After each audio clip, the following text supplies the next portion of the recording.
రోడ్లపై సైలెన్సర్ తో న్యూసెన్స్ చేస్తున్నారా? బుల్లెట్ పై డుగ్గుడుగ్గుమంటూ వెళ్తూ సౌండ్ మోత మోగిస్తున్నారా? ఇక ఆ అలవాటుంటే మానుకోండి, లేదంటే నల్గొండ పోలీసుల ట్రీట్మెంట్ రుచి చూడాల్సిందే. ఇకపై రోడ్లపై సౌండ్ వచ్చేలా న్యూసెన్స్ చేస్తే తాట తీస్తామంటున్నారు నల్గొండ పోలీసులు. కొద్ది రోజులుగా నల్గొండలో పోకిరిల ఆగడాలు మితిమీరాయి. భారీ శబ్దంతో సైలెన్సర్ సౌండ్ తో రోడ్డుపై రై రైమంటూ దూసుకెళ్తున్నారు. చెవులు పగిలేలా శబ్దం చేస్తూ స్థానికులకు చిరాకు తెప్పిస్తున్నారు. దాంతో పోకిరిల ఆగడాలకు చెక్ పెట్టేందుకు పోలీసులు రంగంలోకి దిగారు. జిల్లా ఎస్పీ శరత్ చంద్ర పవార్ ఆదేశాలతో డీఎస్పీ శివరాం రెడ్డి నల్గొండ పట్టణంలో స్పెషల్ డ్రైవ్ నిర్వహించారు. 2 టౌన్ 1 టౌన్ పిఎస్ పరిధిలో సైలెన్సర్స్ తో న్యూసెన్స్ చేస్తున్న వాహనాలను పట్టుకున్నారు.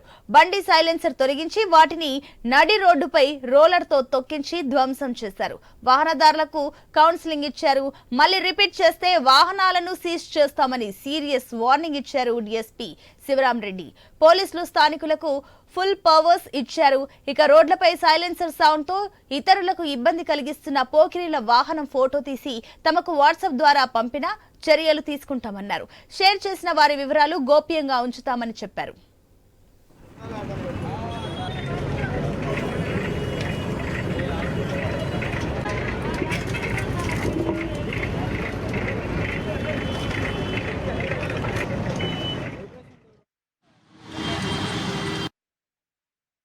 ఈరోజు నల్లగొండ పట్టణంలో మా గౌరవనీయులు మా జిల్లా ఎస్పీ గారు శ్రీ శరత్ చంద్ర పవార్ ఐపీఎస్ సార్ గారి ఆదేశానుసారము నల్లగొండ పట్టణంలో నాకాబందీ మరియు అదేవిధంగా బహిరంగ ప్రదేశంలో మద్యం సేవించే వారిని గురించి తనిఖీలు చేపట్టడం జరిగింది. 1 టౌన్ సిఐ రాజశేఖర్ రెడ్డి మరియు 2 టౌన్ సిఐ డేనియల్ కుమార్, అదేవిధంగా 2 టౌన్ ఎస్ఐ నాగరాజు మరియు వారి సిబ్బంది అందరూ కలిసి దాదాపుగా 10 బృందాలుగా ఏర్పాటు చేసి పట్టణంలో చుట్టుపక్కల ఉన్నటువంటి వెంచర్స్ కానీ బహిరంగ ప్రదేశంలో ఎక్కడైతే సాయంత్రం పూట మద్యం సేవిస్తారో వాళ్ళందరినీ పట్టుబడి చేయడం జరిగింది.